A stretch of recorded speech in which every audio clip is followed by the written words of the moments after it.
So he was recently ordained as an Anglican priest. He also administered his first communion at the St. Andrew Parish Church in Creole, I might add, in Patois, the first male dreadlocked Anglican priest to do so. Reverend Bertram Gayle is here to tell us about his journey. We welcome you, sir. Thank you so much for being here, and congratulations. Morning, Thank you. How does it feel? Does it feel? I feel good. Yeah. I feel good. Why does it feel good? Because I always think that you're something supposed to be. Yeah, I feel as if I'm in the space and the place where I was meant to be. So I feel good doing whatever I do. And do you see it as a big deal that you are the first dreadlocked priest to be here? Or Well, in Jamaica, I'm the first dreadlocked male priest. Male priest, We've right. had females Right. in the past, and in the Caribbean, there are about 4 other dreadlocked male priests. But to hold the distinction here. In Jamaica, yeah. Yeah? Yeah. Yeah. Kind of sad, say we just reach us in Jamaica.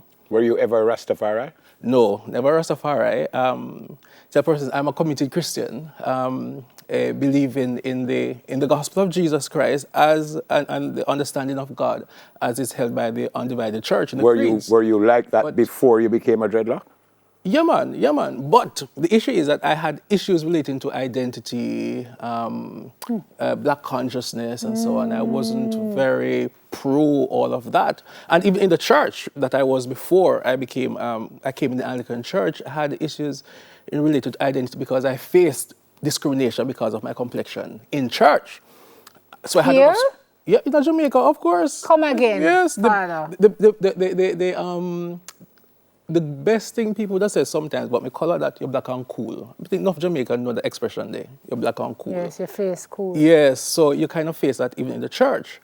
So I wrestled with the issue of identity and so on, even in the church. And it was my experience of Rastafari that sort of brought me out of that. Really? And helped me to understand even better how it is that Africa has played a very important role in the development of Christianity and all of that. So it helps me to find my African root in Christianity. Simone asked the question already, Father, but when did this idea come about? I mean, you already said this is where you're supposed to be, but when did you start thinking about, I want to be a priest, a leader in the church? Look here, from your Pitney now, I was baptized at 11. Going to 12, 1995, so I can tell how old me now.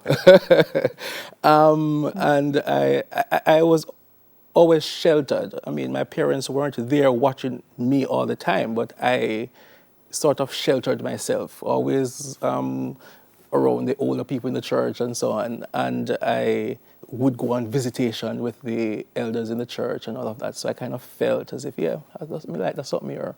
Visit people, go on evangelism campaigns and so on. So church always So felt church, like home to you? Yeah, it was home. It was home. So when you started growing the hair, what were the reactions that you got in the church? Well, I started growing my hair in 2011, going to 2012.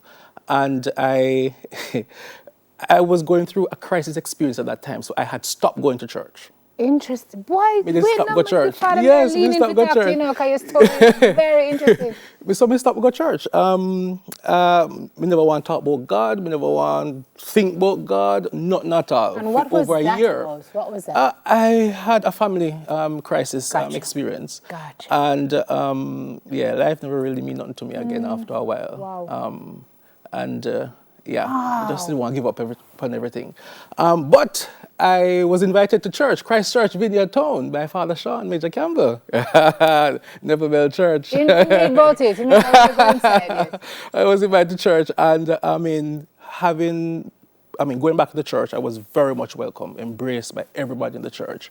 And I saw at Christ Church that you don't have to be narrow-minded to be a Christian. You don't have to be narrow in your definition of who are the people you love and embrace and so on. You can be very inclusive. It was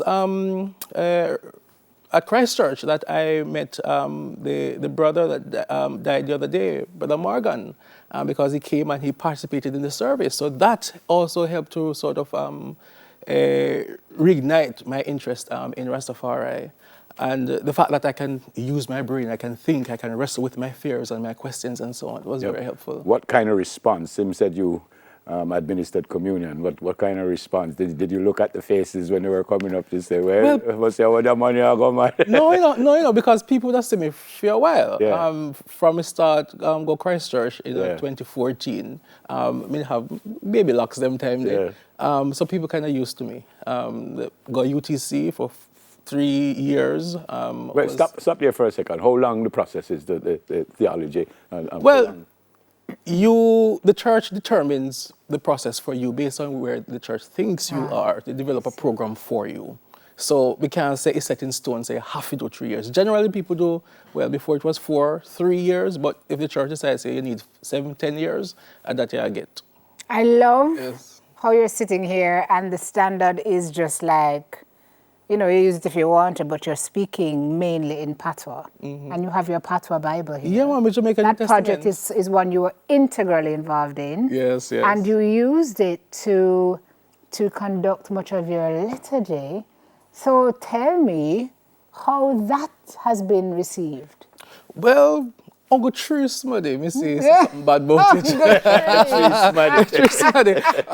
One Smuddy say vulgar. But later on at the comment, she say, the service brought me to tears. So, you see, initially... What the other two Smuddy say, Father? One Smuddy say, them go log off because they can't take this. And the person say, like, you know, Christianity and culture, you can kind of mix up Christ and culture, blah, blah, blah. All sort of foolishness. Did somebody really say you can't mix up Christ and culture? Yeah, because people think Christianity is European culture or American culture. You have to deliver it in the precisely, so you have to talk. Father, it's a question I ask almost all of the religious people that I interview, and I just want to move away a bit from Reverend Gayle with what's going on with our country. We're numb.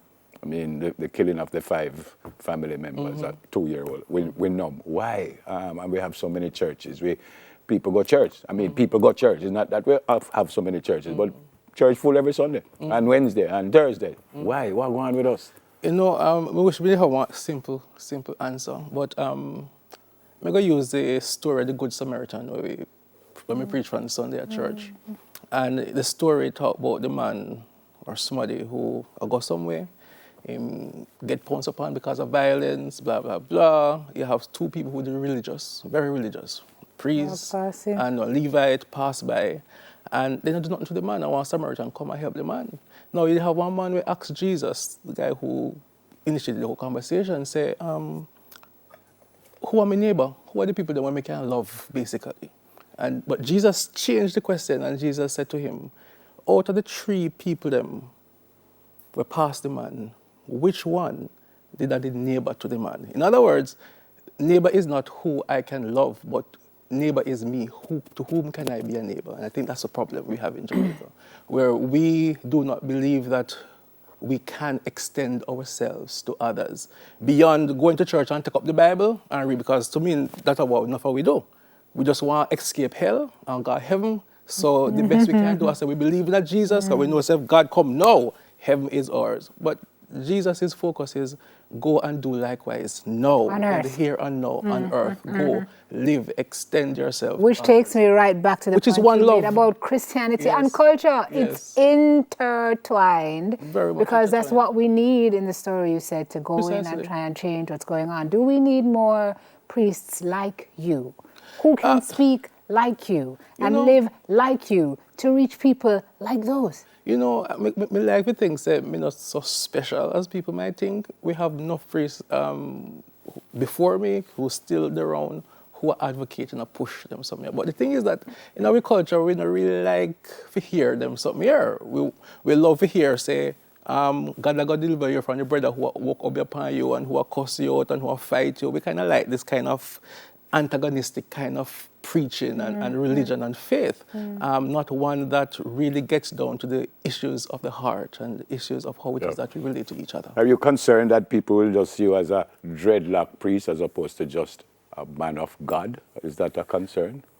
No, because that was kind of the story, the first male dreadlock priest. But me things they then kind of intertwine and relate to each other, because me want people see the dreadlocks. We want them to see it because we have a problem in Jamaica when it comes on to dreadlocks and natural hair and black bodies and black culture and black expressions and so on.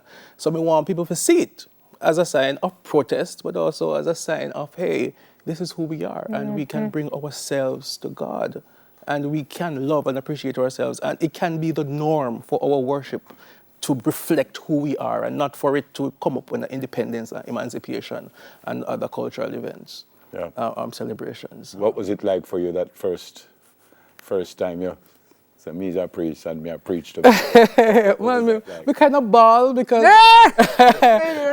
we did happy bad. Because again, me they always see myself I come here so.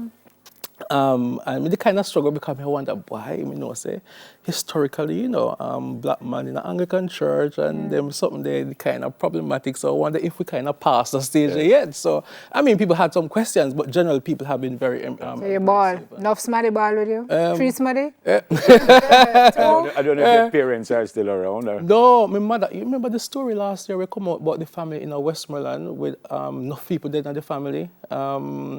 1, 2, 3, about 5 of them during the COVID time and so on. And auntie came on and it was my mother who was the first that died. Oh, I'm sorry. Yes, so and then her sister and brother and others that came on. So it was difficult when I was ordained a deacon last year, and when I was ordained a priest this year. I mean, kind of wish my mother did this. What would she be? What would she say to you think? She was not glad. My mother never talked much. She was very quiet, and she was one of the persons who kind of helped me to think more, even of Rastafari and how it is that I can practice better eating habits and so on. So she never a churchy woman, but she did know God and she loved God. And me kind of believe, say, yeah, she did cheer me on and say, yeah, go on, my boy. Yeah. I feel like saying brethren, but I won't say father. You can't say brethren. No, I know, but I won't say father. Great to meet you, sir. Yeah, man, thanks. And God bless you. Blessings, peace and love. Wow. Look after yourself. A fantastic story. Fantastic Listen, love. Probably if we write about it, not you think so? I think, you should. You should. You really should. You should. Yeah, man. Fantastic, sir. Intriguing. Love Blessings. that. Who knows? So we have to go to break or we can talk to him I'm until going to come to 8:30. church. Yeah, man, come back to church. Yes, you will come back. I mean, I say, come to church or come back. Yes, forward, yeah? Father. Yeah. Father. Well, Father. look here. There are just some things, some people are just irredeemable. Not impossible with God. You know, that's the good thing about the Christian message, you know. Nobody, no matter how bad. Oh, you say, oh, she's there, Father. I'm going to show you where I'm different. Please, pray for her. All right. You shall tell if you run you out of church. Yes, it's all right, Father.